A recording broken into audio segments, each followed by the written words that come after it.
नमस्कार दोस्तों, रेड सी के अंदर जो क्राइसिस चल रहा है जिसकी वजह से लगभग सारे देशों के ऊपर असर पड़ रहा है, ग्लोबल लेवल के व्यापार के ऊपर असर पड़ रहा है, ये थमने का नाम नहीं ले रहा है। रिसेंटली क्या हुआ है कि एक जहाज जो भारत की तरफ आ रहा था उसके ऊपर मिसाइल से अटैक किया गया रेड सी के अंदर यमन के हुतीज द्वारा।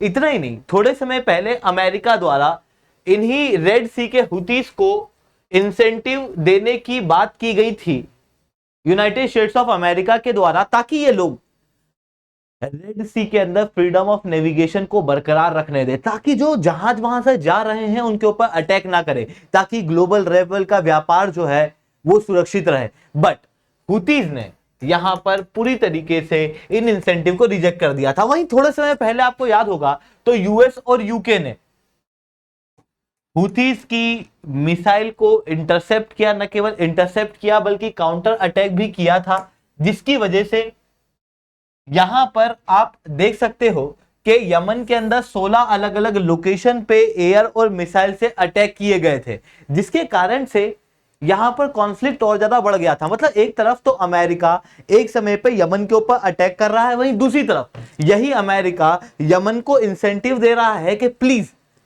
ये जो अटैक्स हैं रेड सी के अंदर जो आप कर रहे हो उसको बंद कर दो। दोस्तों, तो बात आती है कि रेड सी के अंदर जो क्राइसिस चल रहा है ये इतना तो क्या खतरनाक है।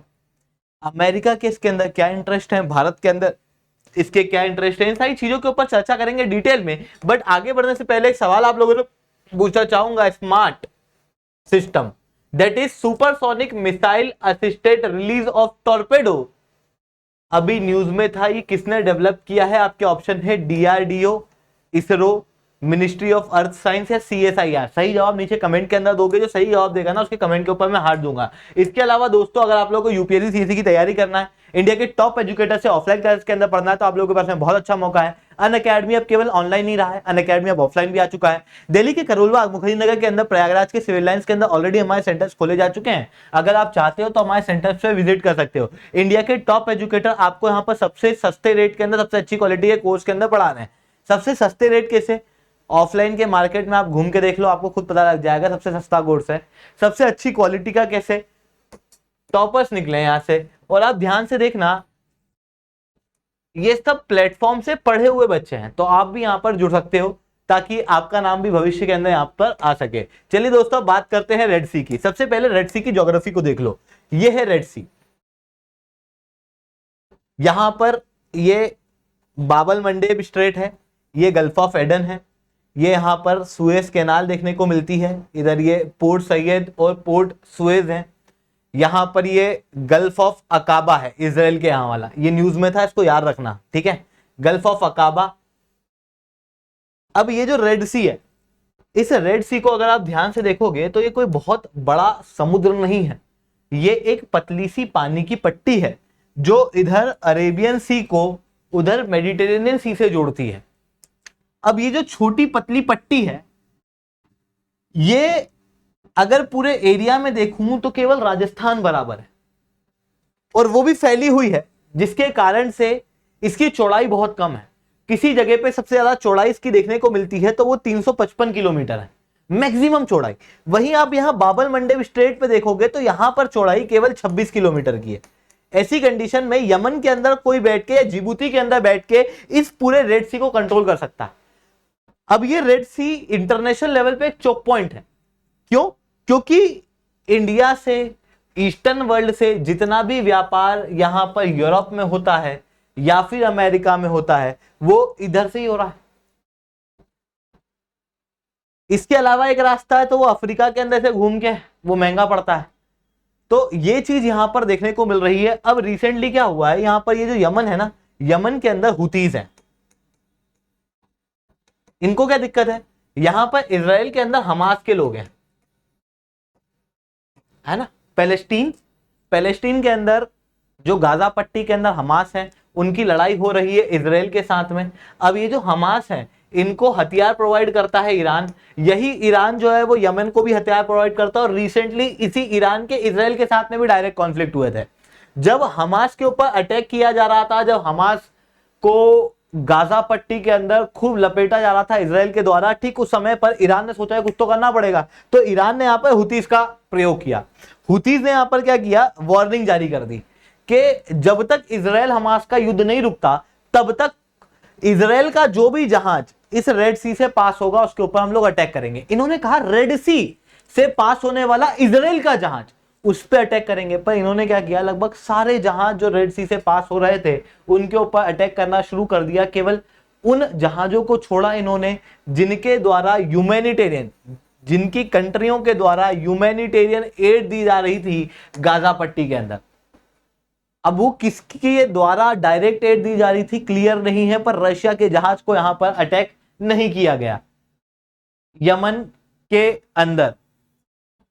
अब जब यमन के अंदर हुतीज ने लगातार अटैक करना शुरू किया रेड सी के अंदर, तो ऐसी कंडीशन में ग्लोबल लेवल का 12% व्यापार खतरे में आ गया, क्योंकि 12% ग्लोबल लेवल का व्यापार इस रीजन से होता है। वहीं दूसरी तरफ आप ध्यान से देखो तो ऑयल और नेचुरल गैस के व्यापार में ये यूएई है, कुवैत है, सऊदी अरेबिया है, यमन है, ओमान है। यमन तो खैर अब यहाँ पे तो लड़ाई वगैरह चलती रहती तो इतना है नहीं। इराक है, ईरान है। इन सब का तेल इसी रास्ते से इंडिया आएगा या ऐसे घूम के यूरोप जाएगा। ऐसी कंडीशन में एनर्जी सिक्योरिटी के इशू भी आ रहे हैं। भारत के अंदर रशिया का तेल अगर इस रीजन से आ रहा है तो वो भी इसी रेड सी से होते हुए आएगा, या फिर वो चेन्नई व्लादिवोस्टोक कॉरिडोर से आएगा। ऐसी कंडीशन के अंदर ये एक बहुत बड़ा ट्रेड का चोक पॉइंट है।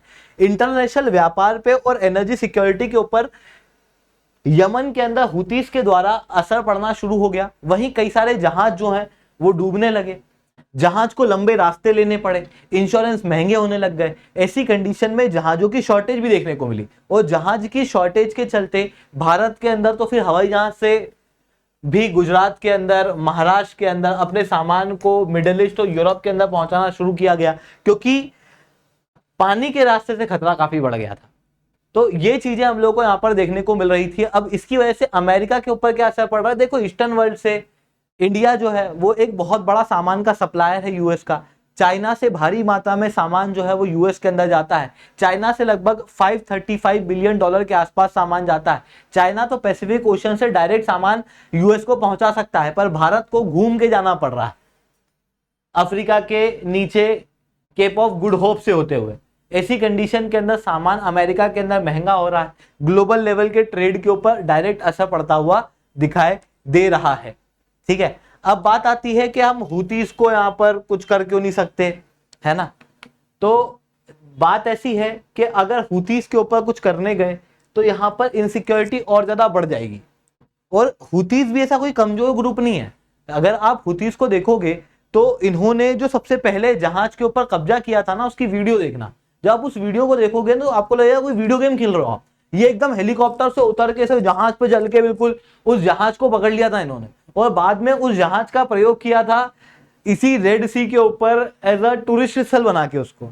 तो हुतीस जो है वो कमजोर नहीं है, उनके पास में भी यहाँ पर हथियार वगैरह हैं और वो एक मजबूत स्थिति के अंदर यहाँ पर बैठे हुए हैं। वहीं हुतीस के पीछे कई सारे देशों का हाथ भी है, जैसे ईरान है, रशिया है। ऐसी कंडीशन के अंदर डायरेक्ट अटैक कर पाना इस हुतीस के ऊपर मुश्किल है। तो फिर क्या किया जा सकता है, या तो सीज फायर किया जा सकता है, या फिर